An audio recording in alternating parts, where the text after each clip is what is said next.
What's up mga kautol? Magandang umaga po. Yan, tayo po ngayon ay pipitas ng talong. Dini po sa ating yung bubang bago. Kaya nga lang, di mga kautol ay nagpapakuha si nanay. Yan, ay ating pangunguha. At mag-aadobo po. At may mga tao po, ayun po ba mga kaibigan nating mga terno. Ay pangunguha po natin si nanay. Kailangan daw po niya. Ay ngayon mga kautol, di siyempre galing nga po sa ulan. Ang ating talong ay hindi rin nakaorsa. At may namamatay.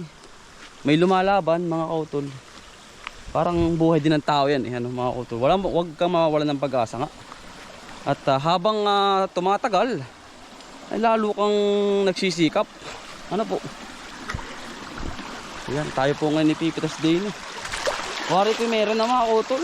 Nakita ko nung minsan na may buko na. Ay awang ko lang ako naluluoy. Ay nga ngayon po sumisikat ang araw. Pero malamlam pa yung kanyang sikat ng araw. Hindi pa yung aktibo na talagang ang araw ay pusikad na. Pero ngayon po ay wala pa. Yan o. Hindi pa naka ganda ng masyado. Ayan ang ating arin talong natin ay sa Lunes so ay ating paproning na uli. Yan, pangatlong pruning po. Buhay pa po rin yan mga kautol. Aabunuhan lang natin. At yan po ay buskad na uli. Yan. Ang kamatis naman natin mga kautol ay tuloy-tuloy pa rin po. Yan, at bukas ho sasalpakan na natin ang pipino mga kautol. Ayan, ready na ulit tayo sa pipino naman mga kautol. Entrecrop na lang tayo habang ari nawawala ay ang ating pipino ang kasunod. Ano po? Pipino. Tuloy-tuloy na po yan habang tayo nagpapahinog. Ayan, dami pong kamatis oh. Medyo namura-mura na mga kautol ang kamatis. Kasi nakalipas na yung okasyon. Tulad ng Pasko, bagong taon. Ayan. Kaya halos wala na. Hindi na siya gumanda yung presyo. Nababa na. Putihin na uli yung mga kautol. Oh. Mga preg lang. Oh. At sabi ko nga, ay at least ay umabot naman tayo mga kautol. May nagko-comment doon nga pala. Kukunin daw niya yung mga kung daw siya malapit dito, kukunin daw niya mga kautol yung kamatis na nagkakabog. Ay sabi ko po naman ay ba't po yung laglag pa kung sakali pupunta ka po rito yung maganda na nang mapakain nyo po sa inyong anak. Yan, hindi ko po kilala, may nag-comment po sa akin. Ito mga kautol yun. Yan, ito yung aking talong at hindi rin gumanda mga kautol. Pero laban lang mga kautol. Meron na rin pala din. Meron na rin. Ayun, tamo po. Dito tayong basket.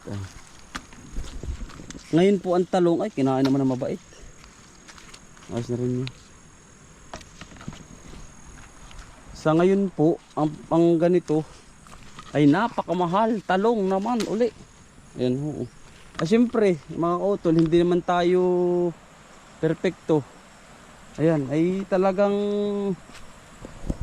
halos ay yung ating tanim ay dahil nga po sa kalamidad, hindi na rin gumanda. Kahit mataas ang plat ko ay mga kautol, kaya lang ay talagang yun, lalaki yan. Halos ay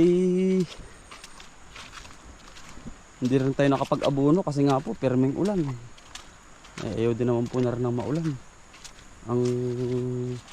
Yan, may namamatay po, nagkakapunggos na din.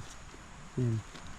Hindi po may iwasan yan sa mga magtatalong. Shoutout po malalakas sa kabila. Kung ito po ay pagkaganda nito siguradong, pero madali lang po yan pagandahin. Mga kautol ng ating talong. Lalagyan lang natin ito ng balag kapag medyo mainit-init na mga kautol, kasi medyo bugbog pa din sa ano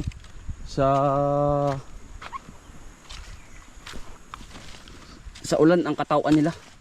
Hindi natin mapabangon pa. At gusto ko rin abunuhan mga kautol, kaya lang ay medyo dimig pa. Ayan mga kautol, ito medyo dimig pa ang lupa, ang kanilang mga ugat. Ay lalo na kung mga kautol ito ay walang plastic, halos ito po ay patay na. Ayan naapektuhan. Apektado. Marami siyang bulaklak pero hindi siya natuloy mga kautol, dahil nga po yan, tamo po ang bunga. Ganito. Gaganda pa ito ay ngayon pong February. Yan. Gaganda ang halaman. Halos naman mga kautol ay isang buwan din pong maulan. Kaya hindi rin po natin masisisi kung talagang nagkaganito. Eh tayo nga po sa ampalay hindi pa pusag ay. Dahil nga po maulan po. Ay ang ganun po ay ayaw ng maulan. Hayaan lang po natin naka-standby yan. May plastic naman po. Kinakain na mabait eh. Oo, ito ilalayo natin.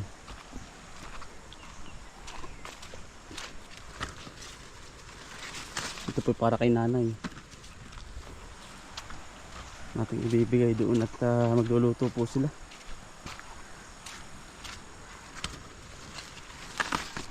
Yan.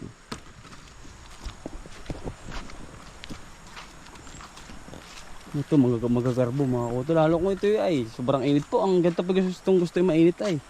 Kaya nga lang po talagang apektado. Ito yung ating ampalayan. Standby lang muna mga kautol yung ating taniman na yan. Saka natin bibigyan sila ng nutrients kapag medyo maganda ng panahon at tuloy-tuloy na ang gabot. Yan. Basta naman po tayo kahit pa paano. Gagas-katiran na uli natin para mas yung mga insekto ay mawala.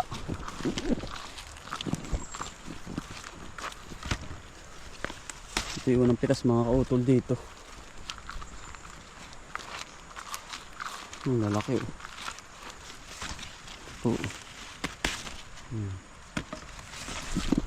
naluoy mga kautol dimig ng ulan ay. Yung butas niyan tendency mga kautol ari. Yan kasi nga bumibutas tayo din eh. Ayan naman pong tamo po tuyo. Yun. Tuyo ang ilalim.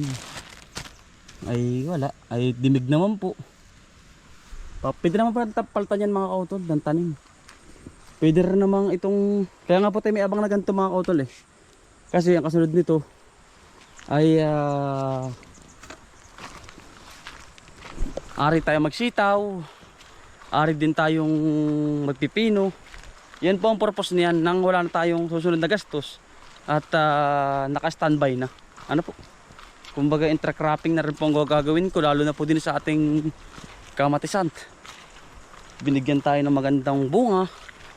Pagkasunod na yan ay mag-aalis na rin tayo ng tanim kasi nga balda na rin, magkukondisyon na rin tayo. Ito po yung ating harvest kay nanay. Tayo nang pinapagdala na ng kamatis doon kahapon. Tatanim na rin po tayo dyan. Ito po ay may mga yan, share ko lang mga kautol.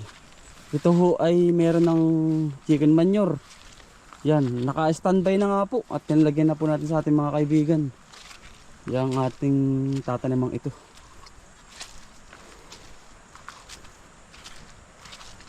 Para mahalo. Mahalo na po yung kanyang